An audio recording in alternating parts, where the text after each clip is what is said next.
Corona కేసులు రోజురోజుకి పెరుగుతున్నాయి. మనం యాక్చువల్‌గా చెప్పుకుంటూనే ఉన్నాము.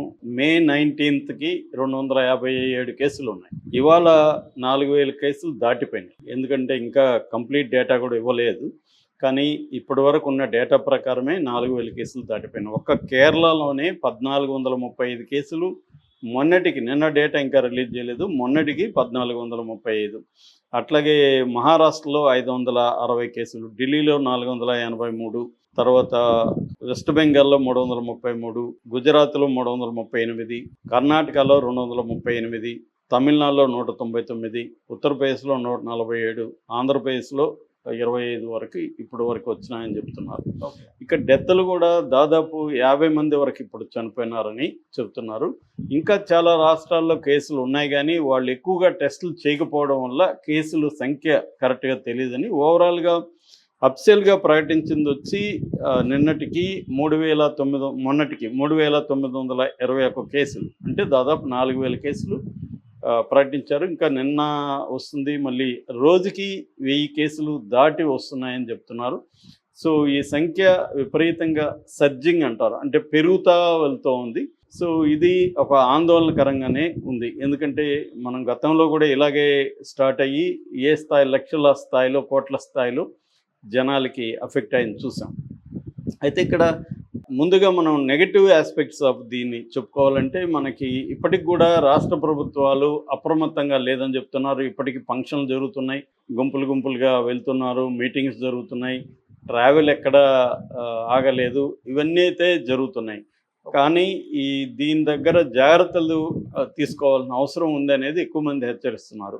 అంటే మనకి బిగినింగ్లో SARS-2 వైరస్, SARS-CoV-2 వైరస్ అంటారు, CoV వైరస్ 2 వైరస్ వచ్చింది అప్పుడు మనకి 2019.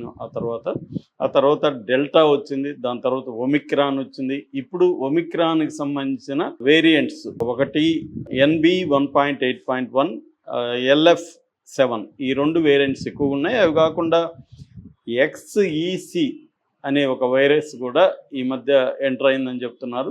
సో ఈ JN1 వేరియంట్స్, సబ్ వేరియంట్స్, దాని డెరివేటివ్స్, ఇవి ఎక్కువగా మనకి అఫెక్ట్ అవుతున్నాయి. ఇందులో ప్రధానంగా NB1.8.1 ఎక్కువగా ఉంది.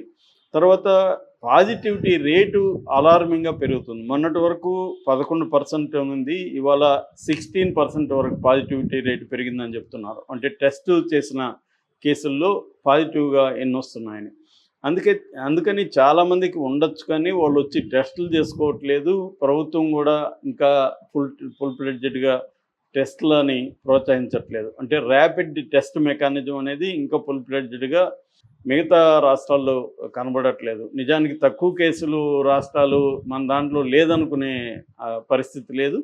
టెస్టులు వీళ్ళు పెద్ద ఎత్తున చేయట్లేదని చెప్తున్నారు. అంటే ఇప్పుడు వీళ్ళు ఈ సిమ్టమ్స్ ప్రధానంగా ఏమున్నాయి, మామూలుగా మనకి గతంలో కరోనాలో ఉన్న మేజర్ సిమ్టమ్సే దీంట్లో కూడా ఉన్నాయి. అంటే దగ్గు, జ్వరం, జలుబు, అంటే ముక్కు దిబ్బడ, జలుబు, గొంతు నొప్పి, తర్వాత లంగ్స్లో ఇరిటేషను, తర్వాత ఫ్యాటిగ్, ఈ లక్షణాలే దీంట్లో కూడా ఉన్నాయి.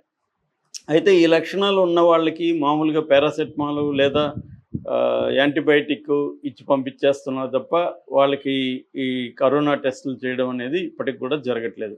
ఇంకా ప్రైవేట్లో చేయించుకోవాలంటే డబ్బులు ఎక్కువ అవుతున్నాయి, ఎందుకులే అని జనాలు చేయించుకోకుండా వెళ్ళిపోతున్నారు. దీనివల్ల వీళ్ళు ఇంకొకరికి అంటించే అవకాశం ఉంది. మామూలుగానే ఈ జబ్బుకున్న ప్రధాన లక్షణాలు 2. ఒకటి హై ట్రాన్స్మిషబిలిటీ అంటే ఒక పర్సన్ నుంచి ఇంకొకరికి వేగంగా వ్యాపిస్తుంది. That is number 1 characteristic of this variant. రెండవది ఎవేసివ్, అంటే ఇమ్యూన్ ఎవేసివ్ అంటే మనకి ఇమ్యూనిటీ పవర్ ఉన్నా కూడా, మనం వ్యాక్సిన్ వేసుకున్నా కూడా ఇది వస్తుందన్నమాట. సో దీన్ని ఇమ్యూన్ ఎవేసివ్ ఉంటారు. ఈ 2 డేంజరస్ లక్షణాలు, వీటికి చాలా వేగంగా వ్యాపించే అవకాశం ఉంది. అయితే WHO ఇప్పటికి కూడా ఏం చెప్తుందంటే, ఇది వేరియంట్ అండర్ మానిటరింగ్ అని చెప్తుంది. మామూలుగా WHO ఈ వైరస్ని 3 రకాలుగా డివైడ్ చేసింది. VUM ఒకటి, VOC ఒకటి, VOI ఒకటి. VOC అంటే వేరియంట్ ఆఫ్ కన్సర్న్, అంటే దాని గురించి ఆందోళన చెందాల్సిన వేరియంట్ అనేది. విఓఐ అంటే వేరియంట్ ఆఫ్ ఇంట్రెస్ట్, దీని మీద కొంత దృష్టి పెట్టాలని. వేరియంట్ అండర్ మానిటరింగ్ అంటే జస్ట్ మానిటర్ చేస్తే చాలు, ఇది ఇంకా ఏమి డేంజర్ కాదు అని. ఇప్పుడు ఈ JN1 వేరియంట్ కానీ దాని సబ్ వేరియంట్ కానీ ఈ VUMలో వేరియంట్ అండర్ మానిటర్ కింద పెట్టింది. సో కాకపోతే ఏంటంటే మనకి COVID-19 తర్వాత ఒక పాండమిక్ అకార్డ్ అనేది జరిగింది, ప్రపంచవ్యాప్తంగా పాండమిక్ ఒప్పందం అనేది జరిగింది. అందులో ఆ అకార్డులో భారతదేశం కూడా ఉంది. దీనివల్ల ఉపయోగం ఏమంటే ఇన్ఫర్మేషన్ ఇచ్చిపుచ్చుకోవడం, వేరే దేశాలకు సంబంధించి ఈ వేరియంట్ ఎలాగా ఉంది, దీన్ని ఎట్లా మానిటర్ చేయాలి అన్న ఇన్ఫర్మేషన్ అన్ని దేశాలకు రావడం, దానికి సంబంధించి మెడిసిన్స్ కావచ్చు, వ్యాక్సిన్స్ కావచ్చు, ఒక దేశం నుంచి ఒక దేశానికి హెల్ప్ చేసుకోవడం, ఈ డేటా ట్రాన్స్ఫర్స్ ఇవన్నీ హెల్ప్ అవుతాయి.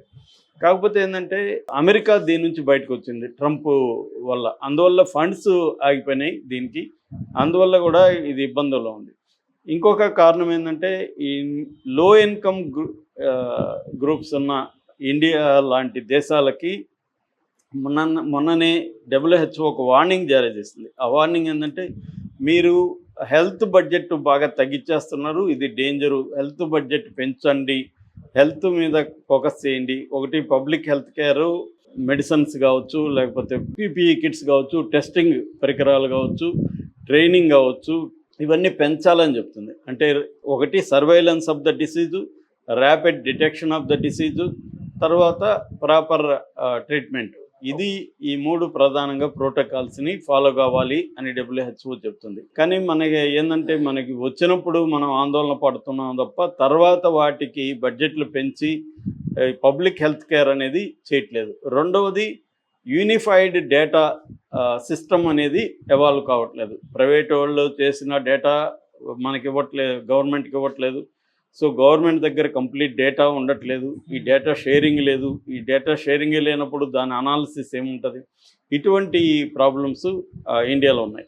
అయితే దీంట్లో పాజిటివ్ ఆస్పెక్ట్ ఏంటంటే ఈ జబ్బు ప్రాణాంతకం కాదు, అంటే ప్రాణాలను ఎక్కువ తీయదు, మైల్డ్ సిమ్టమ్స్ ఏ ఉన్నాయి ఇప్పటి వరకు, డేంజరస్ లేదు. ఓన్లీ ఓల్డ్ పీపుల్, చిల్డ్రన్, తర్వాత కోమార్బిడిటీస్ ఉన్నవాళ్ళు, అంటే డయాబెటీస్ కానీ లేకపోతే ఆస్మా కానీ BP కానీ ఇలాంటి ఆల్రెడీ జబ్బులు ఉన్న వాళ్ళకి ఇది కొంత డేంజరు. ఎందుకంటే ఇది వైరస్, ఈ వైరస్ మైల్డ్ సిమ్టమ్స్ ఉండొచ్చు, కానీ అది రావడం వల్ల ఏమవుతుందంటే ఆల్రెడీ బాడీ మనకి వేరే జబ్బులు ఉన్నప్పుడు ఇది ఇంకా ఆల్రెడీ బాడీ వీక్గా ఉంటుంది కాబట్టి ఇది అటాక్ చేసే అవకాశాలు ఎక్కువ ఉంటాయన్నమాట. అందుకని ఇది అలార్మింగ్గా మూవ్ అవుతూ ఉంది ఇండియాలో. ఆల్రెడీ ఇతర దేశాల్లో కూడా, సింగపూర్లో కూడా దాదాపు 20,000 కేసులు దాటింది, థాయిలాండ్లో అయితే 108,000 కేసులు దాటాయి, ఫిలిప్పైన్స్లో కూడా 1,00,000 పైనే ఉన్నాయని చెప్తున్నారు.